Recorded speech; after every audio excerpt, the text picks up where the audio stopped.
It was Christmas Eve and the Johnson house was blanketed in snow. The air was crisp and cold, but inside the warmth of the fireplace crackled, filling the living room with a cozy glow. 10-year-old Max Johnson sat on the floor, surrounded by toys, his eyes glued to the flickering screen of the TV. His family was bustling around him, preparing for their trip to Grandma's house. Max, can you help us with the last-minute packing, Laura? His mom called from the kitchen. Sure, Mom, Max replied, jumping to his feet. He helped gather the last of the gifts, wrapping them in colorful paper and placing them carefully in the car.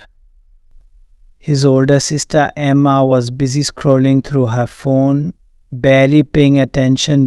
As night fell, the house was finally quiet. The family had left for the airport and Max was left alone. He was supposed to be excited, but instead he felt a chill creep up his spine. He locked the door behind them, ensuring that no one could get in. He settled down on the couch, surrounded by snacks and toys, ready for a night of movies. Hours passed, and the flickering light from the television cast eerie shadows around the room. Max watched an old horror movie, the kind that made him jump at every sound. Suddenly, a loud thud echoed from upstairs. Max froze, his heart racing. He turned off the TV, plunging the room into silence. Just the wind, he whispered to himself, trying to calm his nerves. He picked up his phone to check the time. It was nearly midnight. He decided to investigate, hoping it was just a loose shutter or something harmless. Max climbed the stairs slowly, each step creaking beneath his weight. The house was dark and he felt the cold air wrap around him like a blanket. He reached the top of the stairs and peered down the hallway. The door to his parents' room was slightly ajar and a sliver of light seeped through. Hello. He called out, but only silence answered. He took a deep breath and pushed the door open. The room was empty, the bed perfectly made, and the curtains drawn tight. He turned to leave when he noticed something strange, a faint, scratching sound coming from the closet. Max's heart pounded as he approached the closet door. The scratching grew louder and he hesitated, his hand hovering above the handle. It's just a cat, he reassured himself, though they didn't have a cat. Taking a deep breath, he yanked the door open. Nothing. Just a pile of old clothes and shoes. He let out a sigh of relief, but the scratching continued, now coming from the other side of the room. It sounded like it was coming from the attic. Curiosity got the better of him. He climbed the narrow staircase leading to the attic, the air growing colder as he ascended. The attic door creaked open, revealing a dark space filled with old boxes and forgotten memories. The scratching was louder now, echoing around him. Hello, he called again, his voice trembling. He stepped inside, the floorboards creaking under his weight. The light from the attic window barely illuminated the room, casting long shadows that danced along the walls. Then he saw it, a figure huddled in the corner, shrouded in darkness. Max squinted, trying to make out what it was. "Who's there?" he asked, his voice barely above a whisper. The figure turned slowly, revealing a gaunt face with hollow eyes and a twisted smile. Max stumbled back, fear coursing through him. "Get away from me!" "Up!" he shouted, turning to run. But the figure moved faster, lunging toward him. Max dashed down the stairs, his heart racing. He locked the attic door behind him, panting heavily. He needed to call his parents, but his phone was dead.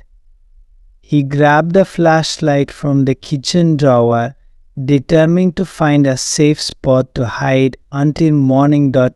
He made his way to the living room, but as he entered, the lights flickered and went out.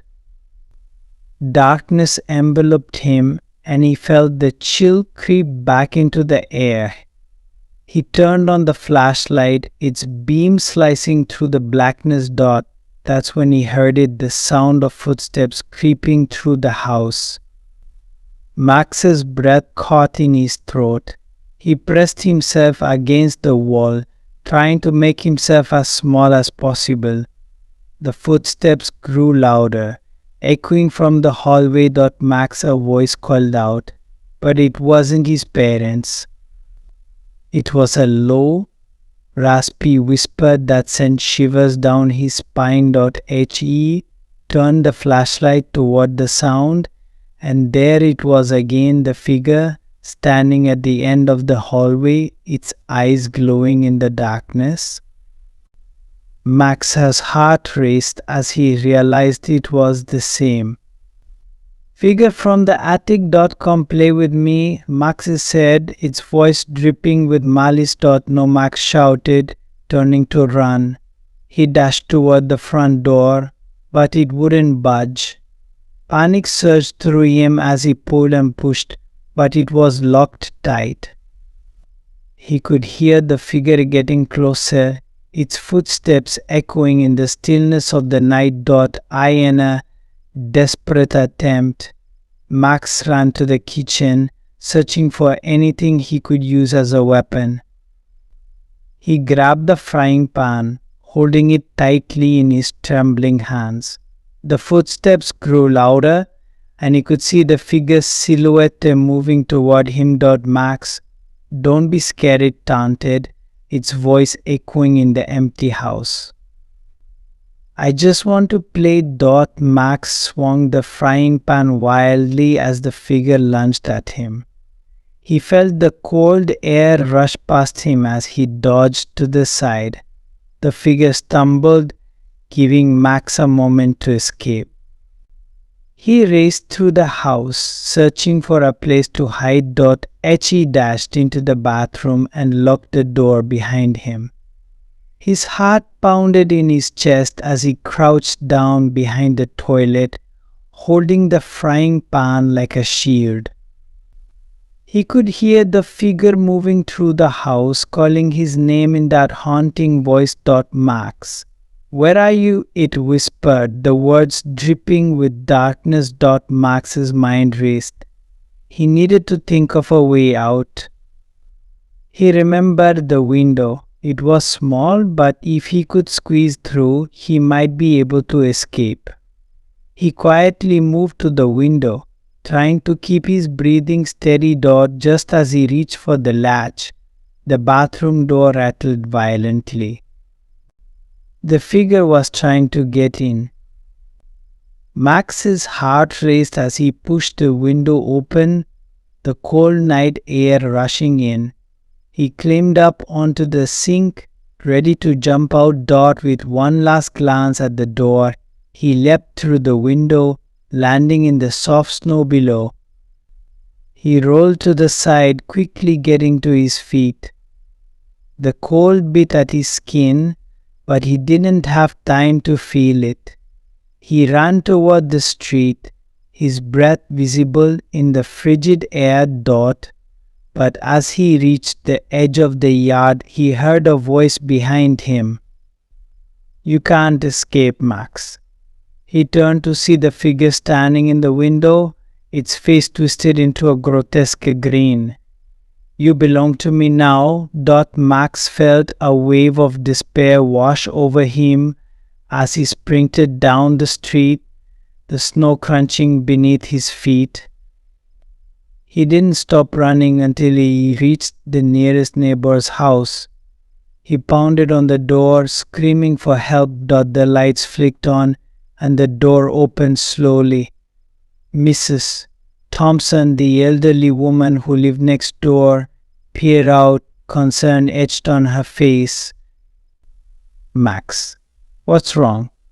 Help me. There's something in my house, he cried, his voice shaking. Mrs. Thompson's eyes widened, and she quickly ushered him inside. Come in, dear. You're safe here. Max felt a moment of relief wash over him as he stepped inside. But as he turned to look back, he saw the figure standing at the edge of his yard, watching him with those hollow eyes. Stay here, Mrs. Thompson said, her voice steady. I'll call the police. Minutes felt like hours as they waited for the police to arrive. Max paced the living room, glancing out the window every few seconds. The figure was gone, but he knew it was still out there, waiting for him. The figure was gone, but he knew it was still out there, waiting for him. When the police finally arrived, Max rushed to the door. You have to help me. There's something in my house. The officers exchanged glances, but one of them knelt down to Max's level. What do you mean, buddy? There's a monster. It was in the attic and now it's trying to get me, Max pleaded, his voice breaking. The officer nodded, trying to reassure him. Okay, we'll check it out. You stay here. They headed toward the Johnson house, and Max watched anxiously from the porch. The officers entered, their flashlights cutting through the darkness. Max's heart raced as he waited, praying they would find nothing. After what felt like an eternity, one of the officers emerged, shaking his head. There's nothing in there, kid. Just some old boxes and dust. Max felt a wave of despair wash over him. No, you have to believe me. But the officers were already leaving, their faces skeptical. Just stay with your neighbor tonight, alright? As they drove away, Max turned back to the house, feeling a sense of dread settling his stomach. He couldn't explain it, but he knew the figure was still there, lurking in the shadows. Mrs. Thompson tried to comfort him, but Max couldn't shake the feeling of being watched.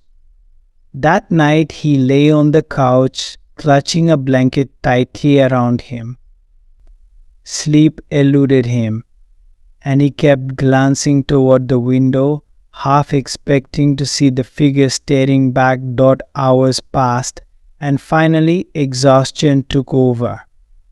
Max drifted into a restless sleep, filled with nightmares of the figure chasing him through the dark halls of his home. When he woke up, the sun was shining through the window, and for a moment he felt a sense of relief. Maybe it had all been a dream.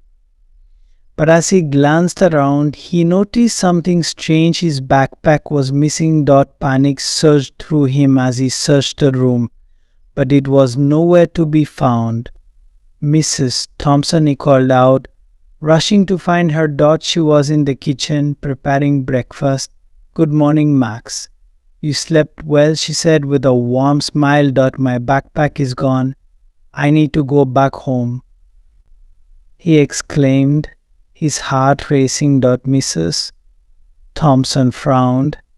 Are you sure you want to go back there? It's best to stay here for now. But Max was determined. He needed to find his backpack, and he knew it was in the house. Please, I have to go. Reluctantly, Mrs. Thompson agreed, and they walked back to the Johnson house together.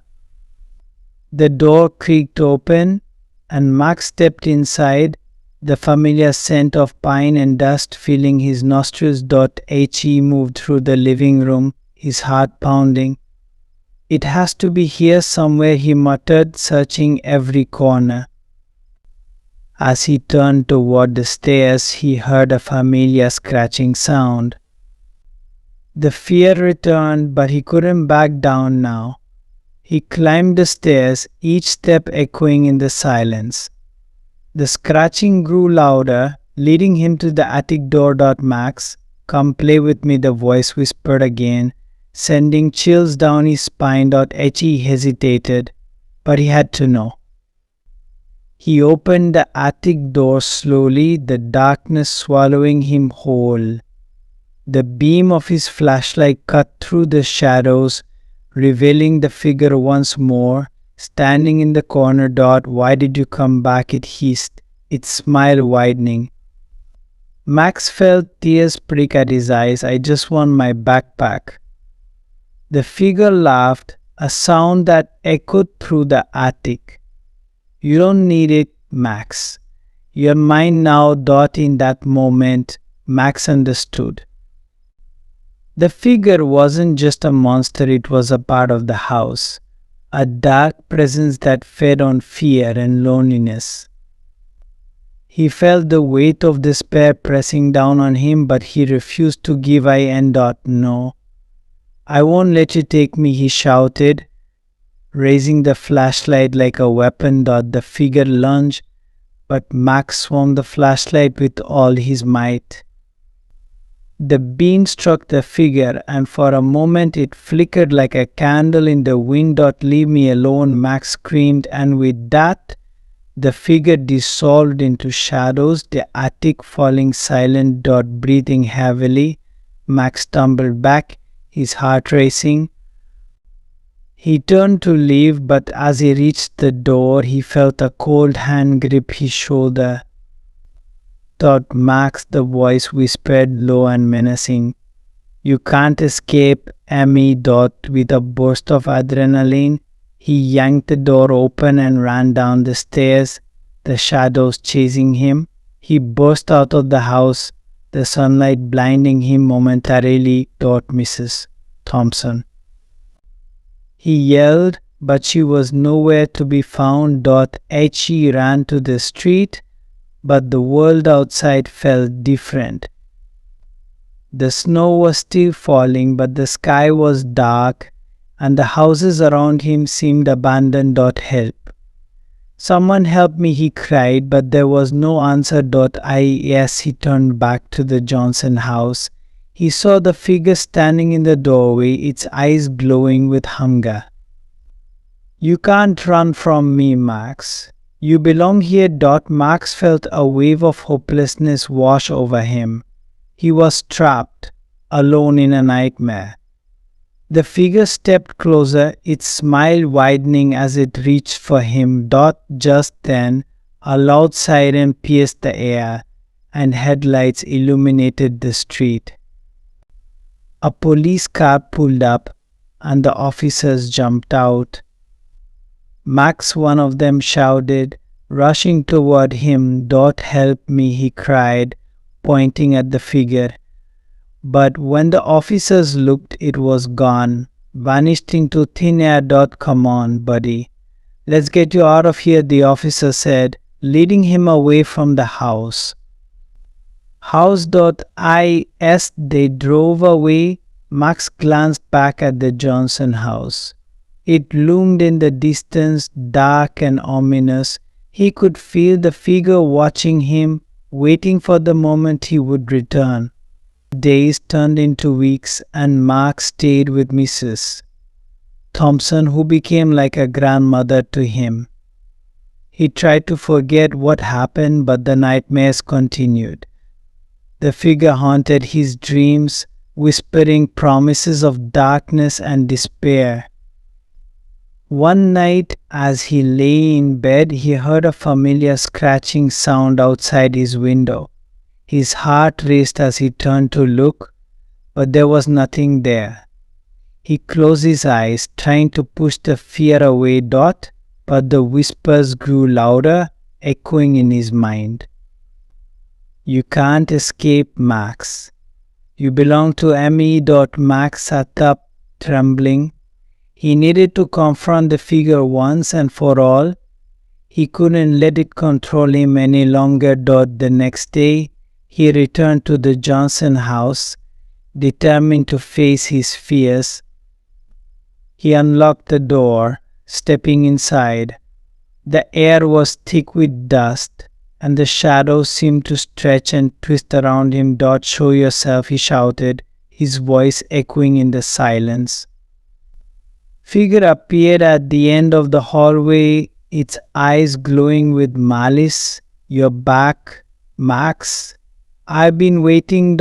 I'm not afraid of you, he yelled, trying to sound brave. The figure laughed, a chilling sound that sent shivers down his spine. You should be, E. Max took a step forward, the flashlight gripped tightly in his hand. I won't let you take me. With that, he charged at the figure, swinging the flashlight with all his might. The beam struck the figure, and it flickered again, but this time Max felt a surge of power within him. I am not yours, he shouted, and the figure shrieked it, its form wavering. The shadows around him twisted and writhed, but Max stood firm. The light from the flashlight grew brighter, illuminating the room. With one final swing, the figure dissolved into darkness, a scream echoing through the house. Max fell to his knees, breathing heavily. The air felt lighter, and for the first time he felt free. He had conquered his fears, banished the darkness that had haunted him. As he stood up, he glanced around the house. It felt different now, no longer a place of fear, but a space of memories. He walked out the front door, the sunlight warming his face. He turned back for one last look at the Johnson house, a smile creeping onto his face. He was finally free. But as he walked away, he couldn't shake the feeling that the shadows would always linger, waiting for the moment he would let his guard down again.